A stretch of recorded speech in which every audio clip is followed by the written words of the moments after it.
കർത്താവിൻ്റെ ധന്യനാമം വാഴ്ത്തപ്പെടുമാറാകട്ടെ.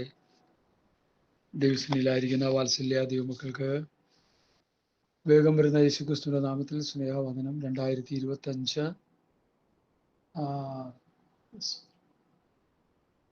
ഫെബ്രുവരി മാർച്ച് മാസം 13-ാം തീയതി നമ്മൾ ദൈവസന്നിധിയിലായിരിക്കും.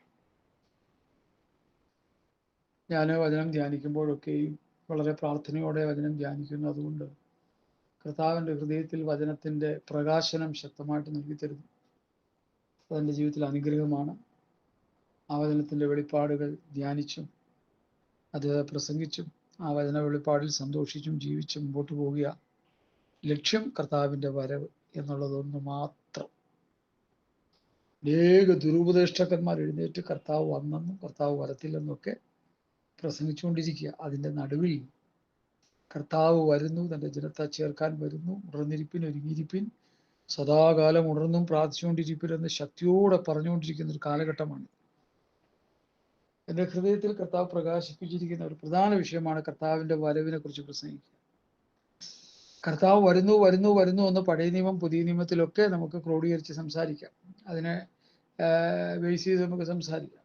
എന്നാൽ കർത്താവിൻ്റെ വരവിന് വേണ്ടി ഒരുങ്ങി നിൽക്കണം, ഉണർന്നിരിക്കണം, സദാകാലം ഉണർന്നും പ്രാർത്ഥിച്ചുകൊണ്ടിരിക്കണമെന്ന് കർത്താവും തൻ്റെ സ്ലീഹന്മാരും ഓർ അപ്പോസ്തലന്മാരും പറഞ്ഞ വചനങ്ങളെ പലരും അവഗണിച്ചുകൊണ്ട് മുൻപോട്ട് പോകുന്നതായിട്ട് കാണാൻ കഴിയുന്നു.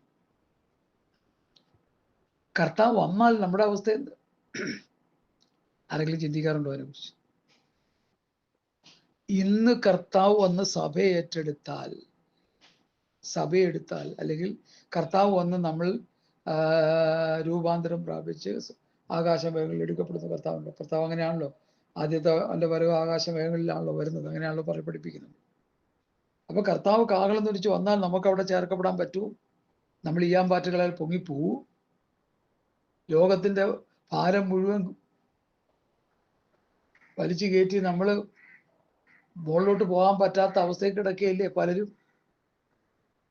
കുറെ പേര് ഭൗതികം വാരിക്കൂട്ടി, കുറെ പേര് സ്ഥാനമാനങ്ങൾ വാരിക്കൂട്ടി, കുറെ പേർ ലോകത്തിലുള്ള പലതും വാരിക്കൂട്ടി കർത്താവ് വന്നാൽ മുകളിലോട്ട് പൊങ്ങാൻ പറ്റാത്ത നിലയിൽ പാപഭാരവും പേര് നടക്കുന്നവരായി നമ്മൾ തീരുമോ എന്ന് നമ്മളെ തന്നെ ഒന്ന് ശോധന ചെയ്യുവാൻ ഈ മെസ്സേജ് നമ്മളോട് പറയുക. ഇതിന്റെ കുറിവാക്യം നോഹയുടെ കാലം പോലെ, നോഹയുടെ കാലത്ത് സംഭവിച്ചതുപോലെ മനുഷ്യപുത്രന്റെ വരവ് നാളിലുമാകും. ഇതാണ് നമ്മുടെ കുറിവാക്യം. ഹല്ലേലൂയ. നോഹയുടെ കാലത്ത് എന്ത് സംഭവിച്ചു? ഭക്തനായ നോഹ പ്രസംഗിച്ച പ്രസംഗം കേൾക്കാതെ ജലപ്രളയത്തിൽ മുങ്ങി നശിച്ച ഒരു അവസ്ഥയാണ് നോഹയുടെ കാലത്ത് സംഭവിച്ചത്. അത് കർത്താവ് വരുമ്പോൾ സംഭവിക്കുമോ എന്നാണ് കർത്താവ് നമ്മോട് പറയുന്നത്. ഇവിടെ ഊതി വീഴ്ത്തിയും ഉന്തി വീഴ്ത്തിയും കുരപ്പിച്ചും ചിരിപ്പിച്ചും ഛർദിപ്പിച്ചും കോടികൾ സമ്പാദിക്കാനുള്ള ദൂതുകൾ പറഞ്ഞും പ്രസംഗിച്ചും ജനത്തെ ആത്മീയമായി നരകാഗ്നിയിലേക്ക് വലിച്ചുകൊണ്ടു പോകുന്ന കള്ളപ്രവാചകന്മാരും ദുരുപദേഷ്ടകന്മാരും കുമിള് പോലെ മുളച്ചു വന്നുകൊണ്ടിരിക്കുന്ന ഈ കാലയളവിൽ എൻ്റെ മുൻപിലിരിക്കുന്ന വാത്സല്യ ദൈവമക്കളോട്, ദൈവകുഞ്ഞുങ്ങളോട് ഞാൻ ചോദിക്കുന്നു, നിങ്ങൾ ഒരുങ്ങിയിരിക്കുന്നുവോ? നിങ്ങൾ ഉണർന്നിരിക്കുന്നുവോ? നിങ്ങൾ സദാകാലം ഉണർന്നും പ്രാർത്ഥിച്ചുകൊണ്ടിരിക്കുന്നുവോ? കഴിഞ്ഞ ചില ദിവസങ്ങളായി ഹൃദയത്തിൽ ചില ചിന്തകൾ തന്നത്, വലിയ അഗ്നിക്കടൽ, കര കാണാൻ പറ്റാത്തതുപോലെ അഗ്നിക്കടൽ നരകമായി ഒരുങ്ങിക്കൊണ്ടിരിക്കുക. സാത്താനെയും അവൻ്റെ ദൂതന്മാരെയും അവൻ്റെ പ്രവൃത്തി ചെയ്യുന്ന ദൈവമക്കളെന്ന് പറയുന്ന ഡ്യൂപ്ലിക്കേറ്റ് വിശ്വാസികളെയും മുക്കിക്കളയാനായിട്ട് തീനദി, നരകനദി ഇങ്ങനെ രൂപപ്പെട്ടു വന്നുകൊണ്ടിരിക്കുകയാണ്. നാസ കണ്ടെത്തിയ നരകഗ്രഹം എന്ന് പറഞ്ഞൊരു സോഷ്യൽ മീഡിയയിൽ ഒരു ചെറിയ ക്ലിപ്പ് വന്നു. ഞാനത് ഡൗൺലോഡ് ചെയ്തിട്ടിരിക്കുക. നരകഗ്രഹം അവര് പറയുക, നാസക്കാര്, ബുദ്ധിയുള്ളവർ പറയുക. അവരിൽ നല്ലൊരു ശതമാനവും നിരീശ്വരവാദികളും വലിയ ലോകജ്ഞാനികളൊക്കെയാണ്. വിശ്വാസികൾ എന്ന് പറയാൻ വളരെ കുറവാണ്. ഹല്ലേലൂയ. അപ്പോ ഒരു വലിയ അഗ്നി നദി, നരക നദി ദൈവം രൂപപ്പെടുത്തി വെച്ചിരിക്കുക. ആർക്ക് വേണ്ടി? സാത്താനും അവന്റെ ദൂതന്മാർക്കും.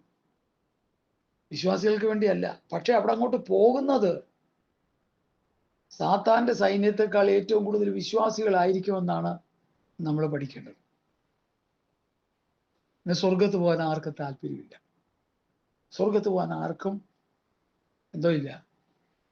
അതിൻ്റെതായ പഠനങ്ങളോ അതിന് വേണ്ടുന്ന വചനത്തിലൂടെയുള്ള ഉപദേശങ്ങളോ അതിന് വേണ്ടുന്ന പ്രബോധനങ്ങളോ അതിന് വേണ്ടുന്ന പ്രസംഗങ്ങളോ എന്നും അധികം കാണാത്തൊരു കാലഘട്ടമായി മാറി. കർത്താവ് പറഞ്ഞു, കർത്താവെ കർത്താവെ എന്ന് വിളിക്കുന്ന ഏവനുമല്ല സ്വർഗസ്വനായ പിതാവിന്റെ ഇഷ്ടം ചെയ്യുന്ന എത്ര സ്വർഗരാജ്യത്തിൽ കിടക്കുന്നത്.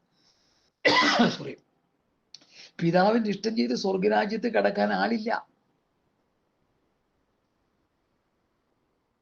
സുവിശേഷ വേല ചെയ്യാൻ ആളുണ്ട്, പ്രസംഗിക്കാൻ ആളുണ്ട്, ആതുര പ്രവൃത്തികൾ ചെയ്യാൻ ആളുണ്ട്, രോഗികളെ പരിചരിക്കാൻ ആളുണ്ട്,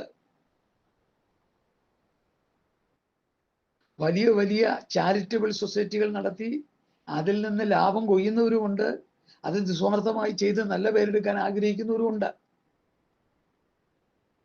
എന്നാൽ സ്വർഗരാജ്യത്തിന്റെ അംശികളായി തീരണമെന്ന് ആഗ്രഹിച്ച് താല്പര്യപ്പെട്ട് മുൻപോട്ട് പോകുന്ന എത്ര ദൈവമക്കളുണ്ടെന്ന് എൻ്റെ ഒരു ചോദ്യം. നിങ്ങൾ തിരിഞ്ഞ് ശിശുക്കളെ പോലും ആയിത്തീരുന്നില്ലെങ്കിൽ സ്വർഗരാജ്യത്തിൽ കടക്കാൻ കഴിയുകയില്ല. നിർമ്മലമായ നിഷ്കളങ്കമായ ഒരു ജീവിതം നയിച്ച് കർത്താവിന്റെ രാജ്യത്തിന്റെ അംശികളാകാൻ ആഗ്രഹിക്കുന്ന എത്ര പേരുണ്ട് എൻ്റെ ചോദ്യം. ഹല്ലേലൂയ. സ്വർഗരാജ്യത്തെ ബലാത്കാരികൾ ബലാത്കാരം ചെയ്യുന്നു, ബലാത്കാരികൾ അതിനെ പിടിച്ചടക്കുന്നു. അങ്ങനെ സ്വർഗരാജ്യം പിടിച്ചടക്കാനായിട്ട്, ബലാത്കാരനെ പിടിച്ചടക്കാനായിട്ട് ആർത്തിയോടെ ആവലോടെ താല്പര്യത്തോടെ ആയിരിക്കുന്ന എത്ര ദൈവമക്കളുണ്ടെന്ന് എൻ്റെ ചോദ്യം. പെന്തക്കോസ്തോളത്തിൽ കർത്താവ് എന്നെ അനുഗ്രഹിച്ചു, കർത്താവിൻ്റെ മക്കളെ ഫോറിൽ കൊണ്ടുപോയി, കർത്താവിൻ്റെ 4 മക്കളെ വിദേശത്തേക്ക് അയച്ചു, കർത്താവ് എന്നെ അനുഗ്രഹിച്ചു, എൻ്റെ കഷ്ടത മാറ്റി, എൻ്റെ പട്ടിണി മാറ്റി, എൻ്റെ ബുദ്ധിമുട്ട് മാറ്റി, എൻ്റെ ഞെരുക്കം മാറ്റി, എൻ്റെ പ്രയാസങ്ങൾ മാറ്റി, എൻ്റെ അസ്വസ്ഥതകൾ മാറ്റി, എനിക്കിപ്പോൾ സമൃദ്ധി തന്നിരിക്കുക. നിന്റെ സമൃദ്ധി നിന്നെ നരകത്തിൽ കൊണ്ടെത്തിക്കും എന്ന് നീ മറക്കരുത്. എന്താ പാസ്റ്റർ നിങ്ങൾ അങ്ങനെ പറയുന്നത്? കാരണം പുസ്തകം പറയുന്നത് ഇങ്ങനെ നാം അനേക കഷ്ടങ്ങളിലൂടെ ദൈവരാജ്യത്തിൽ കടക്കേണ്ടതാകുന്നു. കർത്താവ് പറഞ്ഞു ഇടുക്കുവത് വാഴിയിലൂടെ സ്വർഗരാജ്യത്തിൽ കിടക്കാൻ പറ്റുള്ളൂ. ഇടുക്കുവാതിലൂടെ അകത്ത് കിടപ്പാൻ പോരാടി വരുമെന്ന് കർത്താവ് പറഞ്ഞു.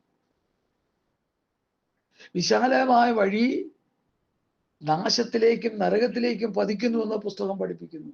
അങ്ങോട്ട് പോകാൻ താല്പര്യമില്ല, കഷ്ടപ്പെടാൻ ആരും തയ്യാറല്ല. സുവിശേഷം കേട്ട് രക്ഷിക്കപ്പെട്ട് സ്നാനപ്പെട്ട് പരിശുദ്ധാംശം പ്രാപിച്ചപ്പോൾ ഇനി എൻ്റെ കഷ്ടത മാറി, ഇനി സമൃദ്ധിയുടെ മടിത്തട്ടിലിൽ കിടന്ന് ഞാൻ ജീവിച്ച് സുഖിച്ച് ജീവിക്കാനാണ് ദൈവത്തിന് എന്നെക്കുറിച്ചുള്ള ആഗ്രഹമെന്ന് വിശ്വസിച്ചിരിക്കുന്ന മൂഢസ്വർഗത്തിലാണ് പല വിശ്വാസികളുമായിരിക്കുന്നത്. Hallelujah, praise the Lord. എന്നെ കേൾക്കുന്ന വാത്സല്യ ദൈവമക്കളെ, ഈ ദിവസങ്ങളിൽ നമ്മൾ ഒന്ന് മാറി ചിന്തിക്കേണ്ട കാലം അതിക്രമിച്ചു. പാസ്റ്റർമാർക്ക് കർത്താവിൻ്റെ ഓരോ കുറിച്ച് പ്രസംഗിക്കാൻ നേരമില്ല. ചിലർ കർത്താവ് വരുന്നില്ലെന്ന് പ്രസംഗിച്ചുകൊണ്ടിരിക്കുക, കർത്താവ് വന്നുപോയെന്ന് പ്രസംഗിച്ചുകൊണ്ടിരിക്കുക. ലോകത്തിന്റെ ഭൗതിക അനുഗ്രഹങ്ങൾ വാരിക്കോരി തരുന്ന ദൈവത്തെ പ്രസംഗിച്ച് ഊതിയിട്ട് ഉന്തിയിട്ട് കുരപ്പിച്ച് ചിരിപ്പിച്ച് ഛർദിപ്പിച്ച് വചനവിരുദ്ധമായ പല കാര്യങ്ങൾ ചെയ്ത് വിശ്വാസികളെ ദൈവവചനത്തിൽ നിന്ന് അകറ്റിക്കളയുന്ന, കോട്ടിക്കളയുന്ന, കൂട്ടിച്ചേർത്ത് പഠിപ്പിക്കുന്ന, കോട്ടിക്കളഞ്ഞ് പഠിപ്പിക്കുന്ന, മറിച്ച് കളഞ്ഞ് പഠിപ്പിക്കുന്ന ദുരുപദേഷ്ടകന്മാരെയും കള്ളപ്രവാചകന്മാരെയും കൊണ്ട് ആത്മീയഗോളം നിറഞ്ഞു കിടക്കുക. ഹല്ലേലൂയ. ടൈറ്റാനിക് മുങ്ങിപ്പോകാനുള്ള കാരണം എന്താ? മുന്നറിയിപ്പുകളെ അവഗണിച്ചു. സാത്താനും അവന്റെ ദൂതന്മാർക്ക് ഒരുക്കിയിരിക്കുന്ന തീപ്പൊയ്യിലേക്ക് വിശ്വാസി മൂക്കുകുത്തി വീഴാനുള്ള കാരണം എന്താ? കർത്താവും അപ്പോസ്തലന്മാരും തന്നിരിക്കുന്ന മുന്നറിയിപ്പുകളെ അവഗണിച്ച് മുമ്പോട്ട് പോകുന്നു. സോഷ്യൽ മീഡിയയിലല്ല ടെലിഫോൺ എടുക്കുമ്പോൾ സൈബർ കുറ്റവാളികളുടെ കുറ്റകൃത്യങ്ങളും അവരുടെ തന്ത്രങ്ങളും ഒഴിഞ്ഞിരിക്കാനായിട്ട് ഗവൺമെന്റ് നമ്മോട് ശക്തിയോട്ട് ഇടപെട്ടുകൊണ്ടിരിക്കുക. കോവിഡ് വന്നപ്പോൾ കോവിഡിനെ കുറിച്ചായിരുന്നു, യുദ്ധം വരുമ്പോൾ യുദ്ധത്തിൽ ഒഴിഞ്ഞിരിക്കാനായിരിക്കും പറയുന്നത്. അങ്ങനെ വിവിധ നിലയിലുള്ള മുന്നറിയിപ്പുകൾ സർക്കാർ ചെയ്യുമ്പോൾ അത് നമ്മൾ കേട്ട് ശ്രദ്ധയോടെ നമ്മൾ മുമ്പോട്ട് പോയിക്കൊണ്ടിരിക്കുക. എന്നാൽ ഈ ദൈവവചനം, പുതിയ നിയമ ഉപദേശം, പഥ്യവചനം, പഥ്യോപദേശം ശ്രദ്ധയോടെ കേട്ട് ക്രിസ്ത്യ ജീവിതം കെട്ടുപണി ചെയ്തെടുക്കുന്ന എത്ര വിശ്വാസികളുണ്ട്. ഹല്ലേലൂയ. ഒരൊറ്റ ആയുസ്സേ നമുക്കുള്ളൂ എന്ന് ഓർത്തോണം. 70 80 സംവത്സരം കഴിയുമ്പോൾ നമ്മുടെ പ്രാണൻ നമ്മളിൽ നിന്ന് മാറി, ജീവശ്വാസം നമ്മളിൽ നിന്ന് മാറി, നമ്മളൊരു ജീവച്ഛവമായി മാറും. പിന്നെ അതിനെ കൊണ്ടൊന്ന് കുഴിച്ചിടുന്ന കാര്യത്തിലാണ് ഇന്ന് വിശ്വാസികൾക്ക് താല്പര്യം. മരിച്ചുപോയവരെ കുഴിച്ചിടാൻ കാണിക്കുന്ന സാഹസം സഭായോഗത്തിൽ വിശ്വാസിയെ നിത്യതയിൽ എത്തിക്കാനായിട്ട് ഉണ്ടോന്നാണ് എൻ്റെ ചോദ്യം. മരിച്ചു കഴിഞ്ഞാൽ ഉത്സവമാക്കി മാറ്റുക ഇന്നത്തെ പെന്തക്കോ സമൂഹം. ലൈവ് വിടുന്നു, അത് യൂട്യൂബിൽ അപ്ലോഡ് ചെയ്യുന്നു, എന്തൊക്കെയാ കാട്ടിക്കൂട്ടുന്നത്. ഹല്ലേലൂയ. എന്ത് ചെയ്യണമെന്നറിയാത്തവൻ എന്തും ചെയ്യും, എന്ത് പറയണമെന്നറിയാത്തവൻ എന്തും ചെയ്യും പറയും. മനസ്സിലാക്കിക്കോണം. ഒരു ശുശ്രൂഷകന്റെ ഉത്തരവാദിത്വം ഞാൻ കറതീർന്ന് അങ്ങ് പറയുകയാണ്, ഏത് മനുഷ്യനെയും ക്രിസ്തുവിൽ തികഞ്ഞവനാക്കി നിർത്തുക എന്നുള്ളത്. ഏത് മനുഷ്യനെയും ക്രിസ്തുവിൽ തികഞ്ഞവനാക്കി നിർത്തേണ്ടത്, ഏത് മനുഷ്യനെ പ്രബോധിപ്പിക്കുകയും ഏത് മനുഷ്യനെയും സകല ജ്ഞാനത്തോടു കൂടി ഉപദേശിക്കുകയും ചെയ്യുന്നു. അതിനായി എന്നിൽ ബലത്തോടെ വ്യാപരിക്കുന്ന അവന്റെ വ്യാപാര ശക്തിക്കൊത്തവണ്ണം പോരാടിക്കൊണ്ട് അധ്വാനിക്കുന്നു. അതാണ് കർത്താവിന്റെ വേല. അല്ലാതെ വിശ്വാസികളെ തലയറിഞ്ഞ് പ്രാർത്ഥിച്ച് അവരുടെ ഭൗതിക വിഷയത്തിന് മറുപടി വാങ്ങിക്കൊടുത്ത് അവരെ ഗൾഫിലയച്ച് അവരെ ഭൗതികമായ നേട്ടങ്ങൾ കൊയ്തെടുപ്പിച്ച് അതിൽ നിന്ന് അംശങ്ങൾ പറ്റി സന്തോഷിക്കുന്ന ശുശ്രൂഷ വൃന്ദങ്ങളെ കൊണ്ട് നിറഞ്ഞു കിടക്കുകയാണ് ഇന്നത്തെ ആത്മീയകുളം. ജാഗ്രത. നാക്കളെ സൂക്ഷിപ്പിൻ, ആകാത്ത വേലക്കാരെ സൂക്ഷിപ്പിൻ, വിച്ഛേദനക്കാരെ സൂക്ഷിപ്പിൻ. പൗലൂസിന്റെ മുന്നറിയിപ്പുകളെ ആരവഗണിക്കുന്നുവോ കടപറച്ചുകളെയും അവരെ സാത്താൻ. ഹല്ലേലൂയ. അതുകൊണ്ട് ഞാൻ വേഗത്തിൽ വിഷയത്തിലേക്ക് വരട്ടെ. കർത്താവ് പറഞ്ഞ ഒരു വാക്യം ലൂക്കോസ് 17:26, നോഹയുടെ കാലത്ത് സംഭവിച്ചതുപോലെ മനുഷ്യപുത്രന്റെ വരവിലും ഉണ്ടാകും. അത് കഴിഞ്ഞ് മത്തായിയുടെ സുവിശേഷം 24 നമ്മൾ വരുമ്പോൾ അവിടെ കർത്താവ് ഇതേ വിഷയത്തെക്കുറിച്ച് പറഞ്ഞിരിക്കുന്ന ഒരു ഭാഗം, നോഹയുടെ കാലം പോലെ തന്നെ മനുഷ്യപുത്രന്റെ വരവും ആകും. മത്തായി പറഞ്ഞ വാക്ക് അങ്ങനെയാ. ലൂക്കോസ് പറഞ്ഞത് നോഹയുടെ കാലത്ത് സംഭവിച്ചതുപോലെ മനുഷ്യപുത്രന്റെ വരവിലും സംഭവിക്കും. ഈ രണ്ട് വാക്യങ്ങളിൽ നിന്ന് നമ്മൾ ചില കാര്യങ്ങൾ ചിന്തിക്കാൻ പോകും. അത് ലൂക്കോസ് ആണ് കുറച്ചുകൂടി വ്യക്തമായിട്ട് കൃത്യമായിട്ട് അതിൻ്റെ കാര്യകാരണ സഹിതങ്ങൾ വ്യക്തമാക്കുന്നത് എന്നാണ് ഞാൻ മനസ്സിലാക്കിയത്. അതുകൊണ്ട് ലൂക്കോസ് എഴുതിയ ഭാഗത്തിൽ നിന്ന് ചിന്തിച്ചിട്ട് മത്തായിലേക്ക് പോവാം. നോഹയുടെ കാലത്ത് സംഭവിച്ചതുപോലെ തന്നെ മനുഷ്യപുത്രന്റെ നാളിലും ഉണ്ടാകും. നോഹ പെട്ടകത്തിൽ കടന്ന നാൾ വരെ അവർ തിന്നും കുടിച്ചും വിവാഹം കഴിച്ചും വിവാഹത്തിന് കൊടുത്തും പോന്നു. ജലപ്രളയം വന്നു, അവരെ എല്ലാവരെയും മുടിച്ചു കളഞ്ഞു. കണ്ടോ, ജലപ്രളയം വന്ന് എല്ലാവരെയും മുടിച്ചു കളഞ്ഞു. അതൊരു ഭയങ്കര ദുരന്തമായിട്ടാണ് പറയുന്നത്. ലോത്തിന്റെ കാലത്ത് സംഭവിച്ചതുപോലെ തന്നെ അവർ തിന്നും കുടിച്ചും കൊണ്ട് വിറ്റും നട്ടും പണിതും പോന്നു. എന്നാൽ ലോത്ത് സോദോം വിട്ട നാളിൽ ആകാശത്ത് തീയും ഗന്ധകവും പെയ്ത് എല്ലാവരെയും മുടിച്ചു കളഞ്ഞു. രണ്ട് ഭാഗത്ത് മുടിച്ചു കളഞ്ഞു. യഹോവ മനുഷ്യനെ ഉണ്ടാക്കുക നിമിത്തം അനുതപിച്ചു. മൂക്കിൽ ജീവശ്വാസമുള്ളതൊക്കെ ചത്തുപോയി, വെള്ളം കുടിച്ച് മുടിച്ചു കളഞ്ഞു. ചത്തുപോയി, മുടിച്ചു കളഞ്ഞു. മനുഷ്യന്റെ ജീവിതത്തിൽ സംഭവിച്ച ദുരന്തങ്ങളെയാണ് ഈ പദങ്ങൾ സ്തോത്രം എടുത്തു കാണിക്കുന്നത്. തൻ്റെ സാദൃശ്യത്തിലും സ്വരൂപത്തിലും സൃഷ്ടിച്ച മനുഷ്യൻ പാപം ചെയ്തപ്പോൾ ദൈവം അവരെ മുടിച്ചു കളഞ്ഞു. മൂക്കിൽ ജീവശ്വാസമുള്ളതൊക്കെ ചത്തുപോയി. മരുഭൂമിയിൽ അവരെ തള്ളിയിട്ടു, അവരെ കൊന്നുകളഞ്ഞു, അവരെ മിദ്യാനയുടെ കയ്യിൽ ഏൽപ്പിച്ചു, അവരെ ശത്രുവിന്റെ കയ്യിൽ ഏൽപ്പിച്ചു. ഹല്ലേലൂയ. ഏദൻ പൂങ്കാവനത്തിൽ മനുഷ്യനെ സൃഷ്ടിച്ചിട്ട് അവിടെ കൊണ്ടുവന്ന് മനുഷ്യനെ ആക്കി. ദൈവം സൃഷ്ടിച്ച ഏദൻ തോട്ടത്തിൽ ഉണ്ടായിരുന്ന ഫ്രൂട്ട്സുകളെല്ലാം കഴിച്ച് വളരെ ആരോഗ്യത്തോടെ, സ്വസ്ഥതയോടെ, സമാധാനത്തോടെ ജീവിക്കേണ്ട മനുഷ്യൻ അരുതെന്ന് പറഞ്ഞത് ചെയ്തപ്പോൾ തോട്ടത്തിൽ കൊണ്ടാക്കിയ ദൈവം തന്നെ തോട്ടത്തിൽ നിന്ന് അടിച്ചു പുറത്താക്കി. ഇതൊന്നും പ്രസംഗിക്കാൻ ആളില്ല ഇവിടെ. അനുഗ്രഹം, അനുഗ്രഹം, നന്മ, നന്മ, വിടുതൽ, വിടുതൽ, ഇതെല്ലാം കേട്ട് നേരെ നരകത്തിലോട്ടും പോയിക്കൊണ്ടിരിക്കുക. അവരവന്റെ ജീവിതത്തിലെ പാപക്കറകളെ കഴുകി ശുദ്ധീകരണം പ്രാപിച്ച് നിത്യതയ്ക്ക് വേണ്ടി ഒരുങ്ങാൻ ഇവിടെ ആളില്ല. എൻ്റെ കൂടെ ഉണ്ടായിരുന്നൊരു സഹോദരൻ ഒരു ദിവസം എന്നെ വിളിച്ചു ചോദിച്ചു, പാസ്റ്ററെ വല്ല ദൈവാലോചന വല്ലതും ഉണ്ടോ? ഞാൻ പറഞ്ഞു, ഉണ്ടല്ലോ, നരകത്തിൽ നിന്ന് രക്ഷപ്പെടാനുള്ള ആലോചന ഉണ്ട്. അതിനോട് വലിയ താല്പര്യമൊന്നുമില്ല. ഞങ്ങൾ നരകത്തിൽ പോയി ഒരുങ്ങിയിരിക്കുകയാണ്. ഒരു ഇസ്ലാം സംവാദത്തിന്റെ ഒരു ചെറിയ ക്ലിപ്പ് ഞാൻ ഒന്ന് കേട്ടു. ഇതൊക്കെ കേട്ടൊന്ന് പഠിക്കാനാ. അതിൽ ഇസ്ലാം വിട്ടുപോയ ഒരു നല്ല മനസാക്ഷിയുള്ളൊരു മനുഷ്യനോട് ഇസ്ലാം ഭക്തനായ ഒരു ചെറുപ്പക്കാരൻ ചോദിച്ചു, കളഞ്ഞില്ലേ ഉസ്താദേ? ചോദിച്ചു, എന്ത് കളഞ്ഞെന്നാ ചോദിച്ചു. അല്ല, നരകം, സ്വർഗരാജ്യം കളഞ്ഞ് നരകത്തിലേക്ക് പോകേണ്ട അവസ്ഥയിൽ നിങ്ങൾ ആയിപ്പോയില്ലേ? കൈവിട്ടു പോയില്ലേ സ്വർഗം? അപ്പോ ഇസ്ലാം മതം വിട്ട പുള്ളി പറഞ്ഞു, ആര് പറഞ്ഞു കൈവിട്ടു പോയെന്ന്? നിങ്ങൾ സ്വർഗത്ത് പോകുന്ന ആര് പറഞ്ഞു? അല്ല, അത് കിതാബിൽ എഴുതി, കിതാബിൽ പലതും എഴുതി വെച്ചിട്ടുണ്ടല്ലോ. എല്ലാ മതങ്ങളും പഠിപ്പിക്കുന്നത് സ്വർഗരാജ്യം, സ്വർഗരാജ്യം, സ്വർഗരാജ്യം എന്നാണ്. എന്നാൽ അതിന്റെ റൂട്ട് മാപ്പ് എല്ലാം തെറ്റിച്ചാ പറഞ്ഞിരിക്കുന്നേ. സത്യവേദ പുസ്തകത്തിൽ മാത്രമേ അതിന്റെ റൂട്ട് മാപ്പ് ക്ലിയർ ആയി തരുന്നുള്ളൂ. സ്വർഗരാജ്യത്തിൽ പോകാനുള്ള റൂട്ട് തെളിയിച്ചു തരുന്നത് കർത്താവും അപ്പോസ്തലന്മാരും വിശുദ്ധ പ്രവാചകന്മാരും ആണെന്ന് പെന്തോക്കോസ് സമൂഹം ഇനിയെങ്കിലും ഗ്രഹിക്കണം. കർത്താവെ, കർത്താവെ എന്ന് വിളിക്കുന്ന ഏവരുമല്ല സ്വർഗസ്നായ പിതാവിൻ ഇഷ്ടം ചെയ്തത്രേ സ്വർഗരാജ്യത്തിൽ കിടക്കുന്നതെന്ന് കർത്താവ് പറഞ്ഞു. സ്വർഗസ്നായ പിതാവിൻ ഇഷ്ടം ചെയ്ത് സ്വർഗരാജ്യത്തിൽ കിടക്കാൻ പറ്റുള്ളൂ, അല്ലാതെ ആർക്കും പറ്റില്ല. കുറെ കൈയും കാലും ഇട്ട് അടിച്ചാലൊന്നും ഒരു രക്ഷയില്ല. ഒരു നല്ല പാസ്റ്റർ ആയിരുന്നുകൊണ്ടോ, ഒരു നല്ല വിശ്വാസി ആയിരുന്നുകൊണ്ടോ, ഒരു നല്ല മനസാക്ഷിയുള്ള മനുഷ്യനായിരുന്നുകൊണ്ടൊന്നും സ്വർഗം കിട്ടത്തില്ല. സ്വർഗം കിട്ടാൻ ഒരു വ്യവസ്ഥകൾ വെച്ചിട്ടുണ്ട്. ദൈവം ചില ടേംസ് ആൻഡ് കണ്ടീഷൻ വെച്ചിട്ടുണ്ട്. ആ വ്യവസ്ഥ പാലിച്ചു പോകുന്നവർക്ക് സ്വർഗരാജ്യം കിട്ടത്തുള്ളൂ. ഹല്ലേലൂയ, സ്തോത്രം. ഇവിടെ തരുന്ന മുന്നറിയിപ്പ് ശ്രദ്ധിക്കുക. നോഹയുടെ കാലം പോലെ മനുഷ്യപുത്രന്റെ വരവാകും. എന്താണ് നോഹയുടെ കാലം? എടുക്കാം ഉൽപ്പത്തി പുസ്തകം,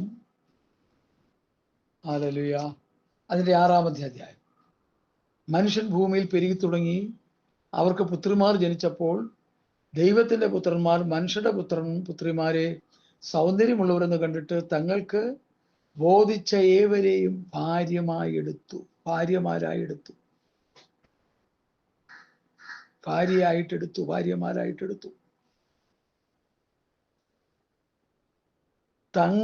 ബോധിച്ച ഏവരെയും ഭാര്യമാരായിട്ടെടുത്തു. തങ്ങൾക്ക് ബോധിച്ചതുപോലെ, കുടുംബജീവിതം ബോധിച്ചതുപോലെ, വീട് പണിയുന്നത് ബോധിച്ചതുപോലെ, ക്രിസ്തു ജീവിതം നയിക്കുന്നത് ബോധിച്ചതുപോലെ, കർത്താവിന്റെ വരവിന് വേണ്ടി ഒരുങ്ങുന്നെങ്കിൽ അത് ബോധിച്ചതുപോലെ. ഗുണമില്ല. നമുക്ക് ബോധിച്ചതുപോലെ, നമുക്ക് ബുദ്ധിയുണ്ട്, കഴിവുണ്ട്, പ്രാപ്തിയുണ്ട്, എല്ലാം ശരിയാണ്. അത് വെച്ചൊന്നും നമ്മൾ ആത്മീകരായി ജീവിച്ച് നിത്യത പ്രാപിക്കാൻ കഴിയുകയില്ലെന്ന് നന്നായിട്ട് നമ്മളൊന്ന് മനസ്സിലാക്കണം. നമ്മൾ ദൈവവചനം അനുസരിച്ച് ജീവിക്കാതെ നമുക്ക് സ്വർഗത്ത് പോകാൻ പറ്റത്തില്ല. ആദിയിൽ വചനം ഉണ്ടായിരുന്നു, വചനം ദൈവത്തോട് കൂടിയായിരുന്നു, വചനം ദൈവമായിരുന്നു. അപ്പൊ ദൈവമാകുന്ന വചനം നാം കേട്ടനുസരിച്ച് ജീവിച്ചാൽ മാത്രമേ നമുക്ക് നിത്യത പ്രാപിക്കാൻ പറ്റുകയുള്ളൂ സഹോദരങ്ങളെ. ഹല്ലേലൂയ, സ്തോത്രം. ഇന്ന് അങ്ങനെ ഒരു പഠിപ്പിക്കൽ അധികം കാണുന്നില്ല. ഒന്ന് വരിക, ഒരു 3-4 പാട്ട് പാടുക, ഒരു സങ്കീർത്തന ശീലം വായിക്കുക, കുറെ ഉണക്ക സാക്ഷ്യങ്ങൾ പറയുക. ഞാനൊരു സഹോദരനോട് ഒരു ചർച്ചയിൽ പോയപ്പോൾ അവിടെ ഒരു സാക്ഷ്യം കേട്ടു. ഞങ്ങൾ ഞെട്ടിപ്പോയി. സാക്ഷി പറയാൻ പാസ്റ്റർ പറഞ്ഞപ്പോൾ ചാടി എനിക്ക് പറഞ്ഞു, രാവിലെ ഇങ്ങോട്ട് വരാൻ നേരത്ത് കഞ്ഞിക്ക് അരിയിട്ടു, കുറച്ച് കഴിഞ്ഞപ്പോൾ ഗ്യാസ് തീർന്നു. പിന്നെ ആ ഗ്യാസ് തീർന്ന അവസ്ഥയിൽ നിന്ന് അതിനെ തിളപ്പിച്ചെടുക്കാനായിട്ട് ചില സാഹസങ്ങൾ കാണിച്ചു. എന്തോ അത് ഞാനതിപ്പോൾ ഓർക്കുന്നില്ല കൃത്യം. അത് ദൈവം പ്രവർത്തിച്ചെന്ന് പറഞ്ഞുകൊണ്ടിരിക്കുക, സാക്ഷ്യമാണ്. അതാ ഞാൻ പറഞ്ഞ, എന്ത് പറയണമെന്നറിയാത്തവൻ എന്തും പറയും, എന്ത് ചെയ്യണമെന്നറിയാത്തവൻ എന്തും ചെയ്യും. അടിസ്ഥാനപരമായി സത്യവേദ പുസ്തകത്തിൽ നിന്ന് കാര്യങ്ങൾ പഠിച്ച് മനസ്സിലാക്കിയില്ലെങ്കിൽ നിങ്ങൾ തിരുവെഴുത്തുകളെയും ദൈവശക്തി അറിയാതെ തെറ്റിപ്പോകുന്നു. നമുക്ക് തിരുവെഴുത്തുകളെയും ദൈവശക്തിയെയും അറിഞ്ഞ് നിത്യമായ നരകാഗ്നിയിൽ നിന്ന് തെറ്റിമാറി നിത്യതയ്ക്ക് പോകണം. അതാ നമ്മുടെ ആവശ്യം, ഏറ്റവും പ്രധാന ആവശ്യം. ഒരായുസ് മുഴുവൻ രക്ഷിക്കപ്പെട്ട് സ്നാനപ്പെട്ട് വിശുദ്ധാംശം പ്രാപിച്ചു ഒരു ദൈവവേദനായി ജീവിച്ച അവസാനം നരകാഗ്നിയിലേക്ക് പോയാൽ എന്ത് പ്രയോജനം അതുകൊണ്ട്? ഒരു ആയുസ് മുഴുവൻ ദൈവവചനം അനുസരിച്ച് ശുദ്ധീകരണം പ്രാപിച്ച് റോമാലേഖനം 6-ാം അധ്യായം പഠിക്കുമ്പോൾ നിത്യജീവൻ പ്രാപിക്കാൻ എന്ത് ചെയ്യണമെന്ന് പൗലോസ് അവിടെ പഠിപ്പിക്കുന്നു. അധികം ഞാൻ അങ്ങനെ ആ പഠനങ്ങളൊന്നും ഞാൻ കേട്ടിട്ടില്ല. റോമാലേഖനം 6-ാം അധ്യായത്തിലൂടെ കയറി ഇറങ്ങാതെ നിത്യജീവൻ പ്രാപിക്കാൻ കഴിയുകയില്ല. ബൈബിൾ സ്റ്റഡി ബാർ പാസ്റ്റർ സാംബോൾ എന്ന് നിങ്ങൾ അടിച്ചാൽ റോമാലേഖനം 6-ാം അധ്യായം നിങ്ങൾക്ക് അതിൽ നിന്ന് പഠിക്കാൻ കഴിയും. 1.5 മണിക്കൂറുള്ള ഒരു മെസ്സേജ് ഞാനതിൽ ചെയ്തിട്ടുണ്ട്. റോമാലേഖനം 6-ാം അധ്യായം അല്ലെങ്കിൽ റോമാലേഖനം നമ്മൾ മൊത്തം പഠിക്കുമ്പോൾ നീതീകരണം, വിശുദ്ധീകരണം, തേജസ്കരണം. ദൈവം നമ്മെ നീതീകരിച്ചു. യേശു തന്റെ പുത്രനിൽ വിശ്വസിച്ചപ്പോൾ, യേശുക്രിസ്തുവിന്റെ പാപത്തിനുവേണ്ടി മരിച്ചു എന്ന് ഹൃദയത്തിൽ വിശ്വസിച്ചപ്പോൾ എന്ത് കിട്ടി? നീതീകരണം കിട്ടി. അത് ഫ്രീ ആയിട്ട്. ആ നീതീകരണം കിട്ടിയവൻ നീതി ചെയ്ത് വിശുദ്ധീകരണം പ്രാപിച്ചുകൊണ്ടിരിക്കണം എന്ന് റോമാലേഖനം 6-ാം അധ്യായം. റോമർ 3-ൽ നീതീകരണം, റോമർ 6-ൽ നീതി ചെയ്ത് വിശുദ്ധീകരണം പ്രാപിച്ച് റോമർ 8-ൽ തേജസ്കരണത്തിലേക്ക് നടത്തുന്നു. 3, 6, 8 അധ്യായങ്ങളിൽ നന്നായിട്ട് പഠിച്ചാൽ മറ്റേ അധ്യായങ്ങളിലൊക്കെ കിടപ്പുണ്ട് കുറച്ച് പ്രധാനമായും ഈ പറഞ്ഞ വിഷയം ഈ 3 ചാപ്റ്ററിലാണ് കിടക്കുന്നത്. അപ്പോ രക്ഷിക്കപ്പെട്ടവൻ അല്ലെങ്കിൽ നീതീകരണം പ്രാപിച്ചവൻ നീതി ചെയ്ത് വിശുദ്ധീകരണം പ്രാപിച്ച് തേജസ്കരണത്തിലേക്ക് നടത്തപ്പെടണമെന്നുള്ള പ്രസംഗങ്ങൾ നിങ്ങൾ എത്ര കേട്ടിട്ടുണ്ട്? പറ. ഹല്ലേലൂയ. എന്നെ കേൾക്കുന്ന പ്രിയപ്പെട്ടവരെ, കർത്താവിന്റെ വരവായി ആസന്നമായി. ഈ അത്തി തളർത്തു എന്നുള്ളതല്ല നമ്മുടെ വിഷയം. അത്തി തളർത്ത് 1 നൂറ്റാണ്ടാകാൻ പോവുക. ഇസ്രയേൽ പർവ്വത നിരകളിൽ ഗോഗ് മാഗോഗിന്റെ നേതൃത്വത്തിൽ ഒരു ഘോരമായ യുദ്ധം ഇസ്രയേലിനെതിരെ ചെയ്യുവാൻ അതിന്റെ പിന്നണിയിൽ കോപ്പ് കൂട്ടിക്കൊണ്ടിരിക്കുക രാഷ്ട്രങ്ങൾ. ഗോഗ് മാഗോഗിന്റെ നേതൃത്വത്തിൽ ഇറാനും ചില മുസ്ലിം രാഷ്ട്രങ്ങളും ചില യൂറോപ്യൻ രാജ്യങ്ങളും ഇസ്രയേലിനെതിരെ ശക്തമായി പടയൊരുക്കം നടത്തിക്കൊണ്ടിരിക്കുന്നു. യെഹെസ്കേൽ പ്രവചനം 38-39 അധ്യായങ്ങൾ നന്നായി വായിച്ച് പഠിച്ചാൽ അതിൽ നമുക്ക് ആ വിഷയങ്ങൾ പഠിക്കാൻ കഴിയും. ഇസ്രയേൽ പിറന്നു വീണ അന്ന് മുതൽ ആ ബെന്യാമിൻ പ്രധാനമന്ത്രി പറയുന്ന ഒരു വാക്കാണ്, ഞങ്ങൾ ആയുധം കീഴെ വെച്ചാൽ ഞങ്ങളില്ല. കാരണം അതുപോലെ അവരെ ആക്രമിച്ചു കൊണ്ടിരിക്കുക. 6 പ്രധാന യുദ്ധങ്ങൾ അവർക്കെതിരെ നടത്തി. അതിൽ 6 ഡേ വാർ ഏറ്റവും ഇമ്പോർട്ടൻ്റ് ആണ്. ഹല്ലേലൂയ. ഈ യുദ്ധങ്ങളിലെല്ലാം അവർ വിജയിച്ചു. ഇപ്പോഴും അവർ വിജയശ്രീലാളിതരായിട്ട് തന്നെയാണ് മുമ്പോട്ട് പോകുന്നത്. ഈ പൊട്ടന്മാർ വല്ലതൊക്കെ പറയാറുണ്ട്, അത് നമ്മൾ ശ്രദ്ധിക്കാറില്ല. ഇസ്രയേലിൽ തീർന്നു, ഹമാസ് വിജയിച്ചു. നേരെ തിരിച്ചാ പറയുന്നത്. അപ്പൊ എൻ്റെ വിഷയം അതല്ലാത്തതുകൊണ്ട് ഞാൻ അങ്ങോട്ട് പോകുന്നില്ല.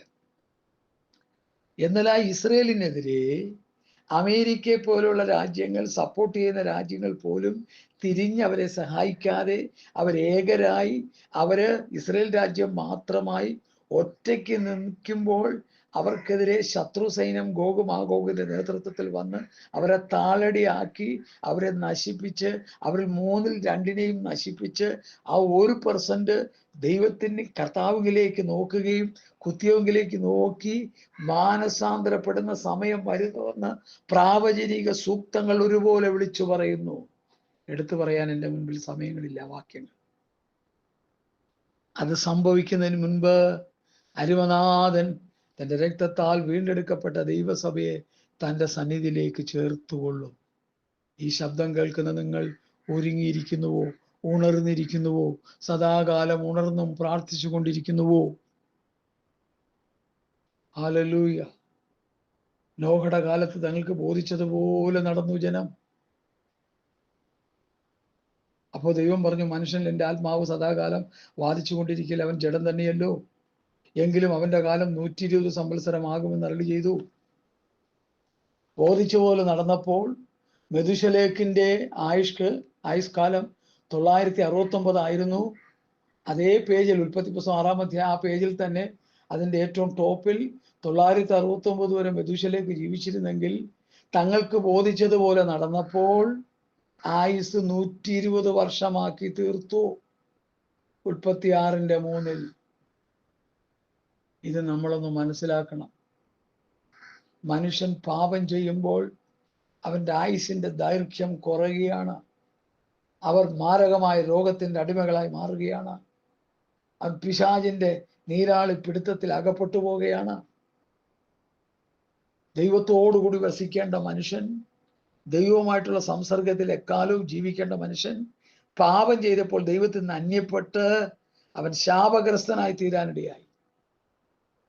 അവൻ നിമിത്തം ഭൂമി പോലും ശപിക്കപ്പെട്ടു എന്നാണ് എഴുതിയിരിക്കുന്നത്. പുതിയ നിയമത്തിൽ വരുമ്പോൾ ഈ ശാപം ഇടയ്ക്ക് വന്നോണ്ടെന്ന് പറഞ്ഞു പോയതാ.